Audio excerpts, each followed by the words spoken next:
call this meeting to order. Please stand for the Pledge of Allegiance. Pledge allegiance to the flag of the United States of America and to the republic for which it stands, one nation, under God, indivisible, with liberty and justice for all.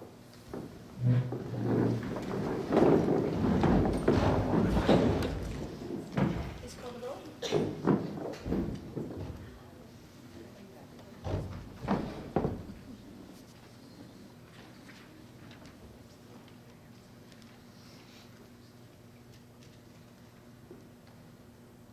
Mrs. Spanis-Clemens? Here. Mrs. Cullen? Here. Mrs. Dolan? Ms. Kildare? Here. Mr. Kraus? Here. Mr. Rice? Here. Ms. Thompson? Here. Mrs. Walters? Here. Dr. Yarnell?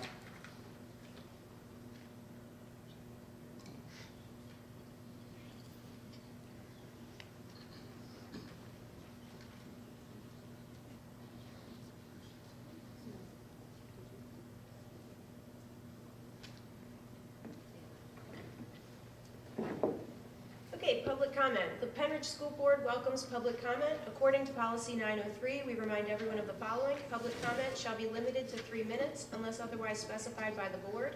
Participants must be recognized by the presiding officer and note their name and municipality. All statements shall be directed to the presiding officer rather than to individual board members, district employees, or members of the public. A speaker may speak once during each comment period. Please note that these sessions are designated for comments to protect the confidentiality and privacy rights of all members of our community. The board encourages members of the public to direct any comments regarding particular individuals, such as students or district employees, privately to the superintendent or other appropriate administrators or board members, or to communicate with the board and superintendent privately by sending an email to psdschoolboard@pennridge.org. Questions raised and not addressed may be followed up at a later time. Okay, first up is Diane Herring.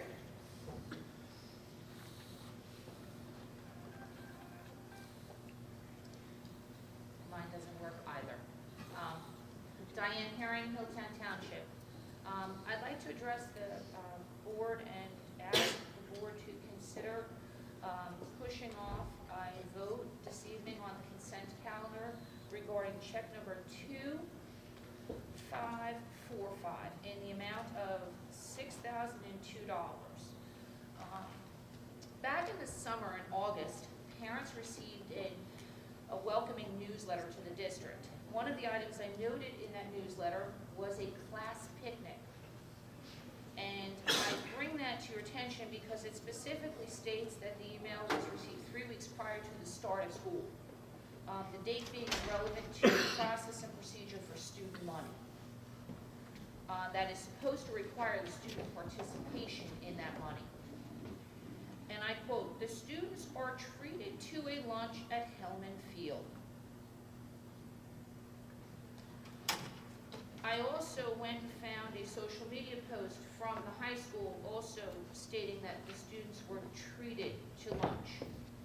However, on this evening's consent calendar, under your bills list, you are actually having the kids pay for that class picnic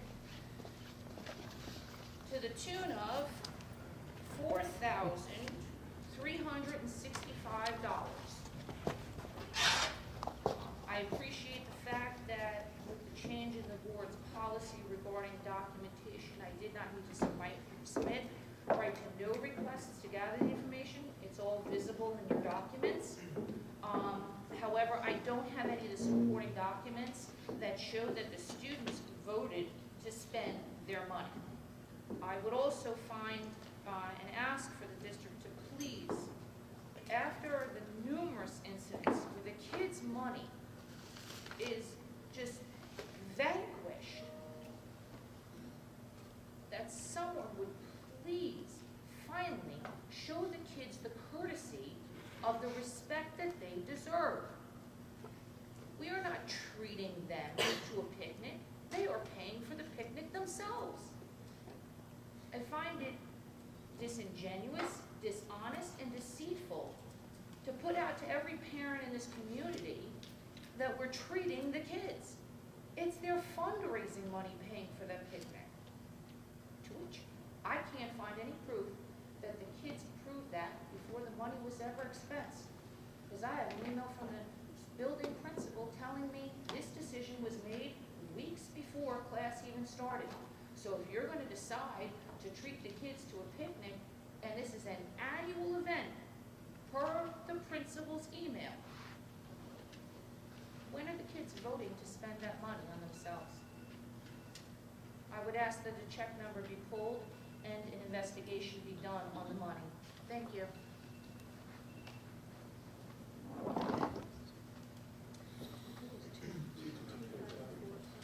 Mrs. Herron, could you please provide that check number again? Sure, it's on your list of payments, check number 2545 dated 12/21. I'm sorry, I hate to do this, but this is an internal check, so it's not like we're pushing off a third-party outside vendor. We're only paying our in-house food service. Thank you. Meg. The amount on my list says $6,002. But then in another portion, I thought I heard a different amount, so I just want to be clear. Is that correct? Yes, there are two other charges that were part of that total lump sum that were authorized as they're part of homecoming. It's on your bills list breakdown. Thank you.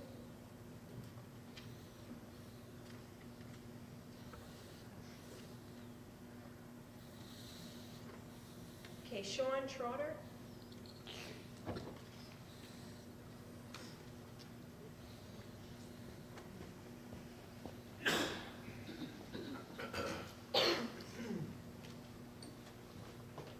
Hello, how are you? My name's Sean Schroeder, East Rock Hill Township. I'm here today, so I'd like to quickly talk about a situation that everybody should be paying attention to, but that many are unaware of. There's a quarry on Rock Hill Road. It's about 1.5 miles from here, less than a mile as a crow flies from Dibler Elementary. Until it's been dormant for about 30 years.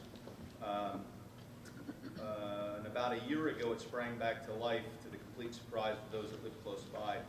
There's a company who's leasing the property to fulfill a $224 million turnpike contract. Now, there's a list of reasons to be concerned for our community. The top of the list is there's known asbestos in the rock at the site. Okay. People have been raising concern about the asbestos for over a year, as there's records showing that asbestos was found in the rock there back in the 70s.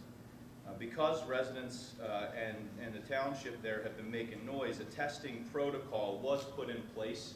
I believe it was the beginning of 2018. Now, on November 12th, the testing protocol, it was basically a self-policing thing, right? So they were doing the sampling, and it was being sent to a third-party tester. Now, on November 12th, there was a positive result for asbestos that came back at the quarry site. Now, operations at the quarry did not cease until 25 days later on December 7th. So what got into the air in between there, and how far did it float? This is a big deal, and nobody really knows about it. Beyond the asbestos, the quarry operators are attempting to erect an asphalt plant, even though the site's not zoned for it. They're also installing a 1,000-ton-per-hour crusher that itself will require over 100,000 gallons of clean water every day just to suppress the dust that it produces. Again, 1.5 miles away. That contaminated water has to end up somewhere, right? The site's adjacent to many private wells. In addition, Perkasie Regional Authority has 3 public wells that are within 0.5 mile of the site. And the site's surrounded on all sides by resource-protected lands. They also estimate that conservatively a triaxle truck will be coming and going every 90 seconds down those windy backcountry roads. Now look, there's water sources. These are water sources that our kids drink from. This is the air that our students breathe. These are the roads that school buses travel on with children in the district. There's enough concern that a public meeting was held at the community college this past Saturday, and I believe some members from the board were there, and we thank you for being there and showing your support and concern. It was hosted by Congressman Fitzpatrick, Senator Santos-Sierra, Representative Stats, and they're all involved in a bipartisan effort to make sure that our community remains safe. So the main reason I'm here is to raise awareness. I don't think a lot of people know what's actually going on over there. I am a part of a group called REPA. It's Rock Hill Environmental Preservation Alliance. I don't know what protocol is, but I've got flyers. Don't know if that's okay. I can leave them sitting up here. If anybody wants information, you can sign up for updates. And I really appreciate your time and consideration. It's a big deal. Okay, thank you. What's the name of your group again? Pardon? What's the name of your group? It's Rock Hill Environmental Preservation Alliance, and there's a sheet if you want to grab one. I just hand this back to the gentleman. Thank you. Did you see, we try to address all of the Comments and questions at the end of the comment period. Next is Kevin Foster.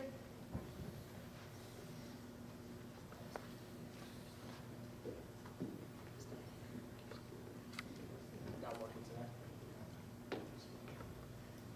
Kevin Foster, Hilltown Township. So I just came tonight to talk a little bit about the contract for Rachel's Challenge. So, I watched the committee meeting from January 8th, and I think it's a very noble cause. So I just want to make that known as I start out.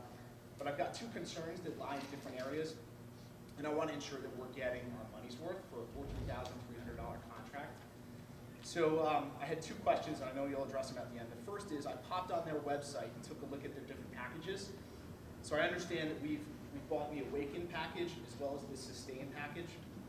And the Sustain package has an upcharge, obviously, and it includes a teacher's kit, which contains a couple items here. My question is more around, have we vetted this with the teachers' population to ensure that they're able to execute some of the things that they're containing here? Because obviously, we're spending money to purchase this kit. So, as an example, there's a music CD that comes with 9 inspirational songs that are recommended to be played as students enter the classroom each day. Have we talked to our teachers' population to understand if they're going to be able to do the things that are contained here to ensure that we're getting our money's worth in the contract? And then the second concern was more around, how the contract was negotiated. So, we're well aware that the budget that was approved last year contains roughly $800,000 deficit, structural deficit. So that means the revenues that we're bringing in do not cover the costs that the district is spending. So my interpretation of that, or what I would think a board should be responsible for, is ensuring that every dollar is spent wisely. So what I did, I hopped on Google and just took a look at what other districts are paying for Rachel's Challenge. And I found here, and I can send you guys these links afterwards. Mercer County in Pennsylvania paid $4,800 to have this program. Hampton, Virginia, $4,875. Butler, Pennsylvania, $5,600. And Amarillo, Texas, spent $4,000. So my question is, why is there such a disparate difference between what these districts paid and what we've been quoted for $14,000? It seems that we're grossly overpaying. So I'd like to invite the board to table this, do a little bit more research, talk to the district, ensure we have buy-in from our teachers' population as well as vetting against other contracts that may have been done by other districts with Rachel's Challenge. So I just want to ensure that we're spending money wisely. So thank you.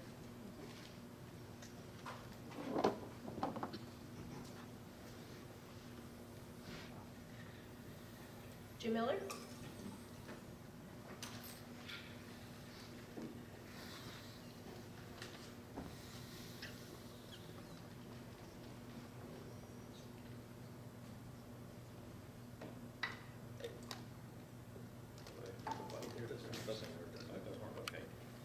Good evening. My name is Jim Miller from West Rock Hill Township and a member of the Township Board of Supervisors.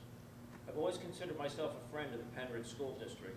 My 2 children are graduates. I still attend your events and fundraisers. I have been a judge for Odyssey to Mine and have offered my services again this year. I work with West Rock Hill Elementary and serve as the interface to the township. I make the Holiday House pool available for overflow parking during their large events. This month I cleared the parking lot of debris so it will be ready for all their winter and spring events. However, this month all of that changed. As of At the January 2019 West Rock Hill Board meeting, I was accused of violating the law by driving within the designated safety area around a school bus and endangering the lives of children. The Pennridge Regional Police did a thorough investigation, coming out to the site on multiple occasions and determined there was no infraction. Because there were additional accusations against the police and the West Rock Hill Township, the police requested advice and a second opinion from the state police and the DA's office. Once again, the accusations were found to be baseless. I have voluntarily given the police footage from my security cameras. A second accusation was made that I refused to install a mirror on my property, and I quote, "The Transportation Department reached out to Mr. Miller on 2 occasions, and not only did they not allow us to put the mirror back, or respond to the district, they took out the tree the mirror actually needs to be on. I want to state that I did not take out the tree. I pushed over what was left of a rotted stump that had no root system and was in danger of falling on the road. A picture of the rotted stump was also turned over to the police so that they had it for their record. The district has never spoken with me about the mirror, even though it was said that I would not allow it to be installed. The district knows my home address, and my email address is available through the township, yet I've never received any written request to discuss this. Prior to the school year, I saw the administration, the end of my driveway. I walked out waving to you, and yet you drove away without speaking. Mr. Miller, Board Policy 903, Section 10A indicates that no comment shall be personally directed. Directed to the district, fine. Directed to an individual, no. Very good. Okay. There was another time when folks were also in front of my house and no one wanted to speak to me. For a bus designated for special education students to enter and exit a homeowner's driveway, the homeowner is required to have a turnaround and an unobstructed view clear of overgrowth and shrubbery at the entrance. Additionally, a mirror can be installed. It appears the homeowner is disregarding the first 2 requirements and demanding only the mirror. My wife and I have been guardians. Mr. Miller, your time is up. Fine. I was just going to say that these attacks have continued today, and I fear that these allegations will have a direct impact on the relationship between the school district, the township, and the police department if they continue. 3 other people went overtime. Nobody said anything to them. No, they Thank you. didn't. Apply to all, At the or apply time. to none. Thank you, sir. You're welcome. Are there any other public comments?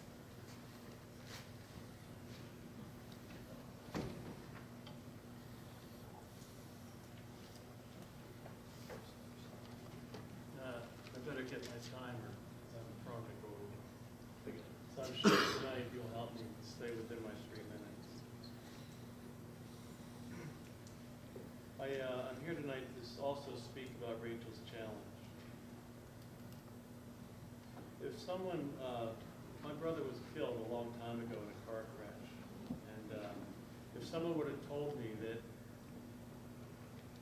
if he spent X amount of money, he would live, there'd be no amount in the world that I would not pay. So it's really hard to put price on people's lives, and it's very hard in our field of prevention to determine the cost effectiveness of spending money to prevent things from happening. So at the committee meeting a couple weeks ago when this contract was discussed, I rose and spoke a little bit about, the difficulty of putting a price on a person's life, and prevention is such a broad, universal attempt to share information, as somebody said earlier tonight, raise awareness about issues that people respond and behave differently. So I thank the board members that brought this idea to Pennridge. Anytime any person's connected with the board or senior administration, administrators, teachers, anyone who's concerned about the social and emotional health of a child, I'm very interested to support that initiative. The reason I'm just raising a concern about the program is that I've been involved for a long time about helping local community-based organizations serve our families. Penn Foundation, Council on Alcoholism, we now have Lakeside. There's so many amazing, talented people here that are working hard to prevent and intervene and treat and even support when kids do have difficulties. And as I said, it's hard to say that, you know, a message that would reach thousands of people may not prevent something, but we may never know what it prevents. So my request tonight, too, is to table the decision on the contract for two reasons. One, as I heard the passionate board members talk about the message that they received in Harrisburg, and appreciate that, my understanding of the contract is that Darrell Scott will not be presenting to our students, only to the community event, and they'll send another certified trainer. I'm not about to comment on that person's skills. I'm sure they're a very powerful speaker. But my suggestion is just to table it, to have a little bit more discussion about, is this truly the best strategy? Has all the counselors and the social workers and the behavior specialists and the principals and administrators, the people that are in the trenches, have they truly been discussing with everybody to see if this is the best use of our money, or could we increase services from Penn Foundation or other agencies to come in and intervene on the young people who are struggling? I also mentioned about the results. How much time do I have? A minute? You're at 3. 3, I'm done? 3 seconds. All right. Sorry for going over. I just want to mention about our pay survey, that we want to use that data to inform these decisions. And we can speak another day about the data. But I think all decisions should be data-driven. Thank you. I'm not sure Thank if you this for one your is comment. data-driven or emotionally driven. Thank you very much. Thank you. Are there any other public comments? Okay, let's go through these one by one. Dr. Bolton, did you want to address the issue with the bill?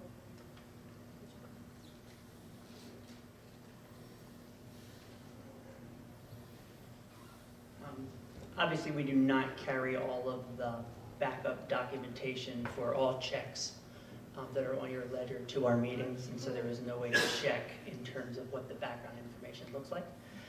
Because it is not a timely issue, and because it is internal in terms of who we are paying, that it's our own people that we're writing the check to in terms of nutrition services, recommendation in terms of talking with Mr. Dahlberg would to pull check 2545, just based on the concern that was raised.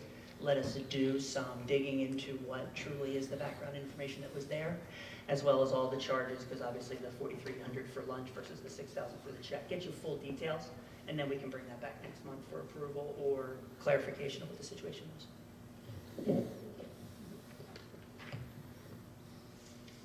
Okay, Mr. Trotter, thank you for coming out, and I'm going to give a summary of what happened in the meeting over the weekend, so I appreciate you coming and sharing that information. I know your troop is at the East Rock Hill Township meeting tonight, so we appreciate you coming here to share those concerns, and that's something that I'm going to touch on then, so Great, thank you. appreciate it. Did you want to respond to the comment about the... Okay. All right, we'll talk about that during the Rachel's Challenge discussion when that motion comes up.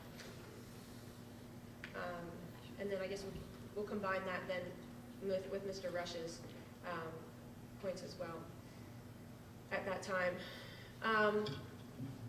You know, as far as the other comments,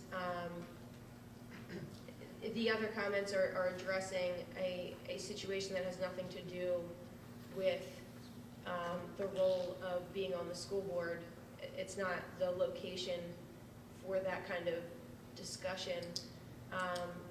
But I will say that I, as a mother, showed up at my township meeting as a resident of my township to share my concerns and to get help from my township, which I clearly was not going to get.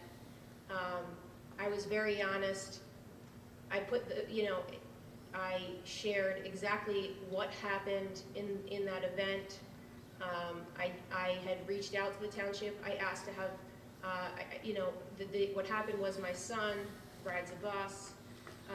He's 4. He goes to the IU. He goes to an IU program, and my son has bus transportation to that intermediate unit program.